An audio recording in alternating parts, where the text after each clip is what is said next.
TGT science के batch में हम आप लोगों को पोजीशन टाइम ग्राफ बता रहे थे और पोजीशन टाइम ग्राफ में एक ये ग्राफ आएगा एकदम लास्ट में।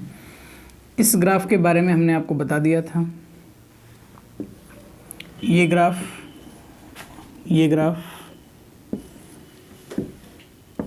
इस तरह का ग्राफ और एक ऐसा भी ग्राफ हो सकता है जो ऐसा हो। देखिए, जब हम टीजीटी साइंस को पढ़ा रहे हैं तो ऐसी दशा में हम किसी ग्राफ को रटा नहीं सकते, क्योंकि किसी भी ग्राफ को रटने के बाद आप सही रिस्पॉन्स नहीं कर सकते। आपको ये समझ लेना है कि वाई एक्सिस में अगर डिस्प्लेसमेंट है और एक्स एक्सिस में अगर टाइम है तो इसकी जो किसी भी डिस्प्लेसमेंट टाइम ग्राफ की जो प्रवणता होगी, डिस्प्लेसमेंट टाइम ग्राफ की जो प्रवणता होगी वो प्रवणता वेग को प्रदर्शित करेगी, वेलोसिटी को शो करेगी। इतनी बात आपको मालूम होनी चाहिए। अगर आप प्रवणता निकालना जानते हैं तो किसी भी पॉइंट पर वेलोसिटी कैलकुलेट की जा सकती है। अगर मान लीजिए ये उल्टा कर दिया जाए, टाइम इधर चला जाए, डिस्प्लेसमेंट इधर आ जाए, तो प्रवणता का उल्टा अर्थात कॉट थीटा वेग को प्रदर्शित करेगा। दूसरी चीज़, किसी भी पॉइंट पर ग्रेडियंट कैसे कैलकुलेट करेंगे, तो उस पॉइंट पर जैसे मान लीजिए यहाँ एक सीधी रेखा है तो डेफिनेटली हम कह सकते हैं इसका m 0 है। मतलब क्या है, कण का वेग 0 है, कण का वेग 0 है। ठीक, वेग 0 होने का अर्थ अगर मोशन अलोंग अ पाथ है तो चाल भी 0 कह सकते हैं और कह सकते हैं कि कण विरामावस्था में है, क्योंकि ये chapter motion along straight line path पढ़ा जा रहा है। इसलिए वेग को आप चाल कह सकते हैं और ऐसी दशा में हम कह देंगे कि कण किस स्थिति में है, विरामावस्था में। दूसरा हम देख रहे हैं कि यहाँ पर ये जो लाइन है ये एक्स एक्सिस की पॉजिटिव डायरेक्शन के साथ में एक एक्यूट एंगल बना रही है, यानी एंगल जो बन रहा है वो 90 से छोटा है। इसका मतलब ये हो गया कि इसकी जो प्रवणता आने वाली है, सबसे पहली बात वो पॉजिटिव आने वाली है। दूसरी चीज़, चूँकि रेखा बिल्कुल सीधी है, दोनों अक्षों से झुकी भी है, तो इसका जो एंगल यहाँ होगा एक्स एक्सिस के साथ, वही एंगल यहाँ भी होगा, वही एंगल यहाँ भी होगा। तो अगर कोई एक ऐसी रेखा मिल जाए जो दोनों अक्षों से झुकी हुई हो और सीधी रेखा हो, तो वो जिसको भी प्रदर्शित कर रही होगी हर पॉइंट पर वो भौतिक राशि बराबर होगी। जैसे मान लीजिए इसको हमने कह दिया टाइम और इसको हमने कह दिया डिस्प्लेसमेंट, तो इसकी जो प्रवणता होगी वो किसको प्रदर्शित करेगी, वेग को। यही तो हम पीछे पढ़ के आए हैं। विस्थापन समय ग्राफ की प्रवणता वेग को प्रदर्शित करती है यदि टाइम एक्स एक्सिस में हो और डिस्प्लेसमेंट वाई एक्सिस में हो। दूसरी चीज़, वेग की कैटेगरी कैसी होगी, तो पहली चीज़ तो चूँकि ये थीटा जो है वो एक्यूट एंगल है, इसलिए वेग कैसा होगा, धनात्मक होगा। दूसरी बात, वेग की क्वालिटी कैसी होगी, यानी उसका जो वेरिएबिलिटी है वो कैसी होगी, तो वेग एक समान होगा क्योंकि हर जगह पे प्रवणता समान है। तो इसकी ग्राफ की जो विशेषताएं हैं वो दो विशेषताएं थी, वेग एक समान है और वेग कैसा है, धनात्मक। राइट। अब देखो, इसी तरह से एक ग्राफ और हो सकता था। कैसा? एक ग्राफ ऐसा मैं बना सकता था, ये रेखा भी एकदम सीधी है और दोनों अक्षों को काट रही है। जैसे ये रेखा भी दोनों अक्षों के साथ झुकी हुई है, वैसे ये रेखा भी दोनों अक्षों के साथ झुकी हुई। तो इसमें हम क्या देखते हैं कि इसका जो धनात्मक एक्स अक्ष के साथ कोण है, अब चूंकि सीधी रेखा है और इधर हमने विस्थापन ही लिख रखा है, इधर हमने टाइम लिख रखा है। अगर ऐसा है तो जो प्रवणता होगी वो किसको प्रदर्शित करेगी, वो वेग को प्रदर्शित करेगी। अब ग्राफ की क्वालिटी देखकर हम बता सकते हैं वेग कैसा है। ठीक, जैसे हमने देखा कि सीधी रेखा है और दोनों अक्षों को काट रही है, तो एक बात एकदम डैम श्योर हो गई कि वेग एक समान है, क्योंकि हर पॉइंट पर प्रवणता समान होगी। इसे हम बोल सकते हैं यूनिफॉर्म वेलोसिटी। ये यूनिफॉर्म वेलोसिटी की कंडीशन है। लेकिन अगर इसी में हम कहें कि वेग का नेचर कैसा है, पॉजिटिव नेचर है कि निगेटिव नेचर है, तो प्रवणता हमें देखनी पड़ेगी कि प्रवणता पॉजिटिव नेचर की है कि निगेटिव नेचर की है। प्रवणता देखने के लिए हम देखते हैं कि रेखा का धन एक्स एक्सिस से कितना झुकाव है। ये झुकाव देख रहे हैं, और इस समय ये झुकाव जो है वो ऑब्ट्यूस एंगल है। ऑब्ट्यूस एंगल होने का मतलब है अधिक कोण है। इसका मतलब ये है कि theta is greater than 90। In this condition your gradient will be negative. That's why we can say that velocity एक समान तो होगी, परंतु कैसी होगी, निगेटिव होगी। क्यों? क्योंकि इसकी प्रवणता ऋणात्मक है। तीसरा, ये जो लास्ट ये वाला जो ग्राफ है ये तो सरल है, कोई दिक्कत नहीं है। आप बता देंगे अगर इधर विस्थापन है और इधर समय है तो निश्चित है कि इसकी जो प्रवणता है वो किसको प्रदर्शित करेगी, वेग को प्रदर्शित करेगी। लेकिन प्रवणता किसी भी पॉइंट पर सेम नहीं है, हर जगह पे ग्रेडियंट जो है वो बदल रहा है। तो बिना कुछ सोचे समझे आप बता सकते हो कि वेग परिवर्ती है, वेरिएबल वेलोसिटी है।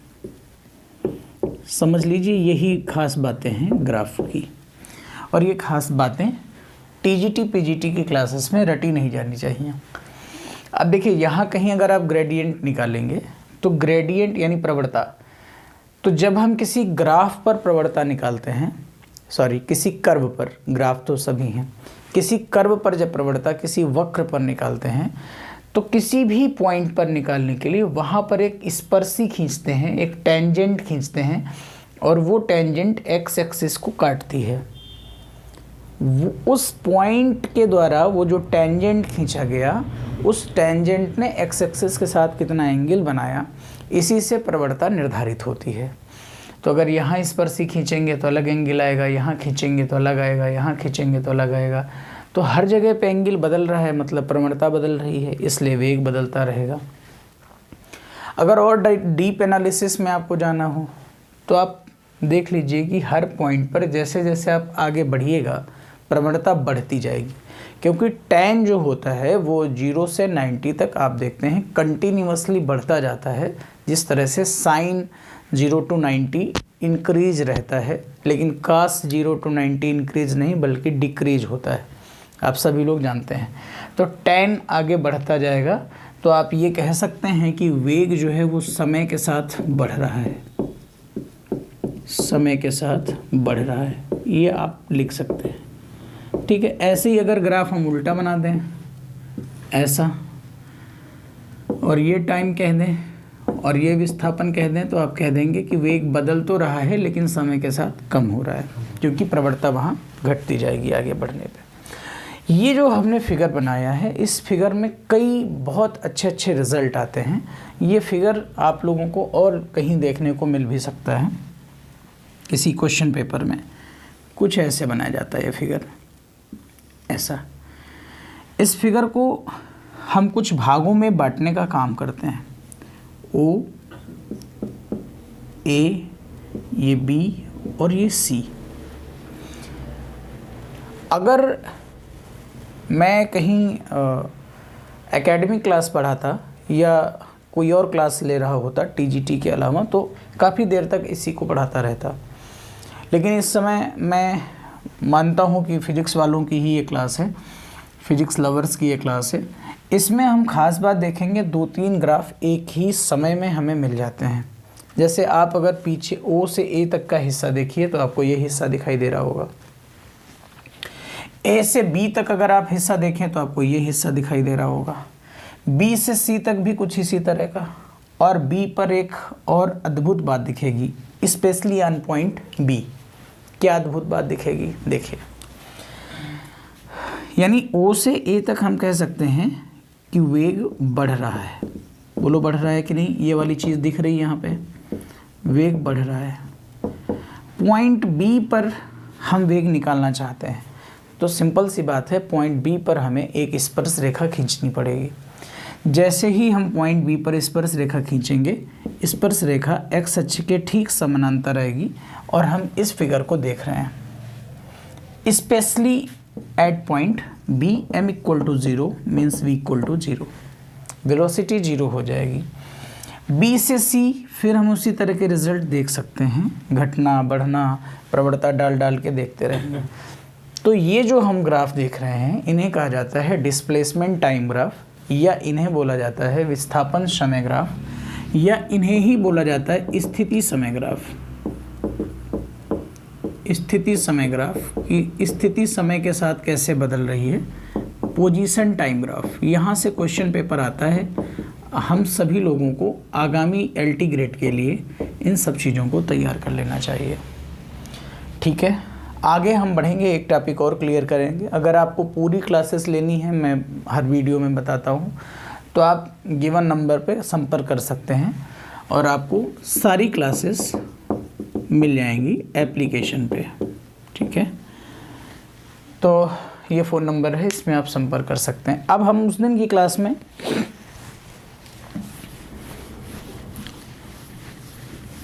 जो पहली क्लास थी, संभवतः ये तीसरी क्लास हो रही है। अगर आपने पहली क्लास दूसरी क्लास नहीं देखी हैं और आप सीरियसली तैयारी कर रहे हैं तो आप देख सकते हैं। पहली क्लास में हमने आपको जब वेग और चाल बताई थी तो हमने कहा था कि इनमें हम इनको कोरिलेट करके पढ़ लेते हैं। जैसे हम विस्थापन और दूरी को कोरिलेट करके पढ़ लेते हैं, है ना। हालांकि ये दोनों अलग हैं, ये अलग है, ये अलग है, ये अलग है, ये अलग है, अदिश और सदिश का अंतर है, लेकिन हमने विस्थापन और दूरी को इसलिए कोरिलेट किया है क्योंकि दोनों दूरियां दोनों मीटर में मापी जाएंगी और ये दोनों मीटर पर सेकंड में ही मापे जाएंगे। और अगर एक सीधी रेखा में मोशन हो रही है तो ये चीज़ आपस में बराबर होगी और ये चीज़ आपस में बराबर होगी। ये बात भी आपको ध्यान रखना है। फॉर लीनियर मोशन, सीधी रेखा में गति के समय, सीधी रेखा में गति के लिए विस्थापन सदैव किसके बराबर होगा, दूरी के, और दिशा एक ही होनी चाहिए, सिंगल डायरेक्शन, यूनिट डायरेक्शन में। ठीक है, और वेग किसके बराबर होगा, चाल के। क्या बराबर होंगे, संख्यात्मक मान। क्या बराबर होंगे, संख्यात्मक मान। ठीक है, संख्यात्मक मान का मतलब उनके जो परिमाण आएंगे वो बराबर होंगे। दिशा से एक से मतलब है, एक से कोई मतलब नहीं है। ये बात आप, बहुत सरल सी बात थी लेकिन एक कॉमन सेंस की बात है, आपके नोट्स में इसे नोट किया जा सकता है। तो अगर हम ये आपको बता रहे थे इस टॉपिक में कि अगर हम इसके प्रकार बताएं तो ठीक वैसे ही आप इसको अलग कर लेंगे। जैसे हमने कहा, उस दिन कहा था आपसे कि आप कभी चलते हैं तो वेग बराबर दूरी बटा समय के फार्मूले से अगर आप अपनी स्पीड कैलकुलेट करें या वेलोसिटी कैलकुलेट करें तो कैलकुलेट नहीं होगी, क्योंकि आप पूरी रास्ते में एक जैसी गति से नहीं चलते हैं, यानी आप यूनिफॉर्म मोशन में नहीं रहते हैं। कभी आप एक्सीलेटर ज़्यादा लेते हैं, कभी आप कम लेते हैं। तो अगर प्रैक्टिकली इन चीज़ों को अप्लाई करना हो तो आप डायरेक्टली नहीं अप्लाई कर सकते, ये आप भी स्वीकार करते हैं। लेकिन आप ये भी स्वीकार करते हैं कि अगर 60 किलोमीटर की दूरी आप 1 घंटे में चले आए तो आप कहेंगे कि 60 किलोमीटर आने में 1 घंटा लगा, मतलब हमारी गाड़ी की स्पीड 60 किलोमीटर प्रति घंटा थी। लेकिन क्या हर मिनट में, हर सेकंड में, हर क्षण, जिस क्षण में आप यात्रा कर रहे थे स्पीड 60 ही की थी? कभी 40 तो कभी 70 तो कभी 80, लेकिन एवरेज में आप क्या लाए, 60 लाए। तो इसका मतलब ये है कि वेग को हम 2 भागों में डिवाइड कर सकते हैं। एक समान वेग हो सकता है और एक परिवर्ती वेग हो सकता है कि नहीं।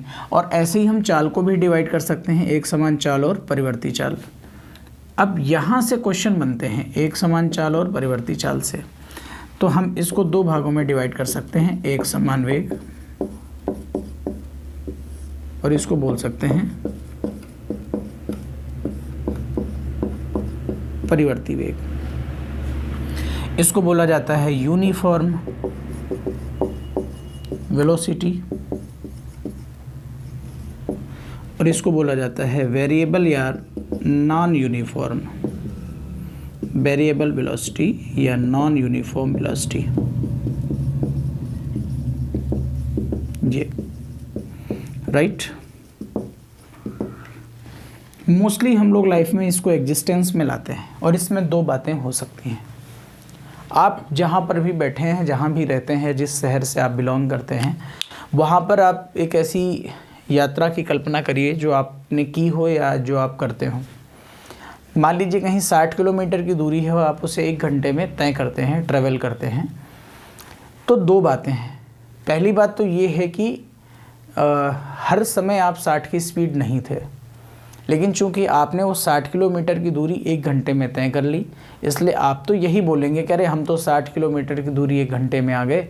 इसका मतलब जो है कि हमारी स्पीड 60 किलोमीटर प्रति घंटा औसत में थी, कभी कम तो कभी ज़्यादा, लेकिन उसका जो एवरेज निकला वो कितना निकला, 60 निकला।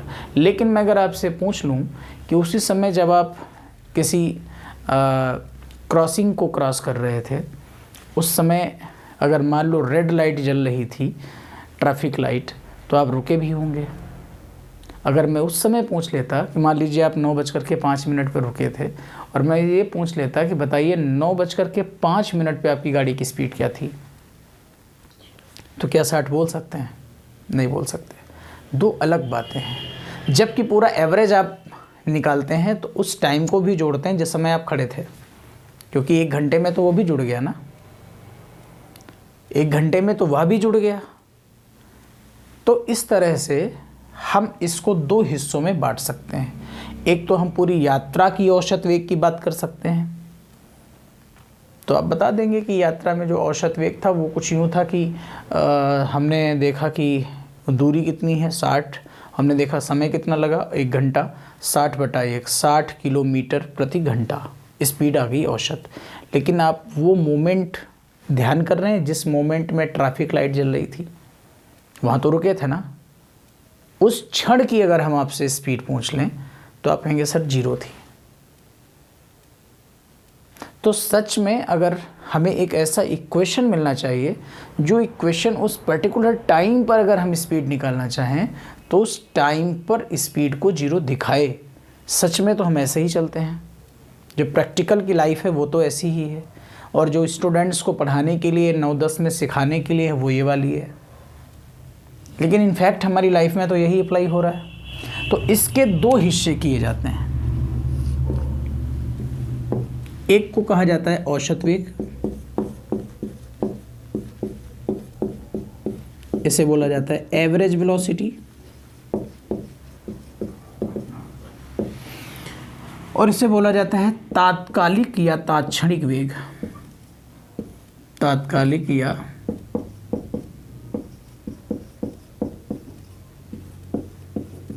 तात्क्षणिक वेग उसे बोला जाता है आइंस या इंस्टेंटेनियस, कुछ लोग इंस्टेंटेनियस बोलते हैं, इंस्टेंटेनियस वेलोसिटी।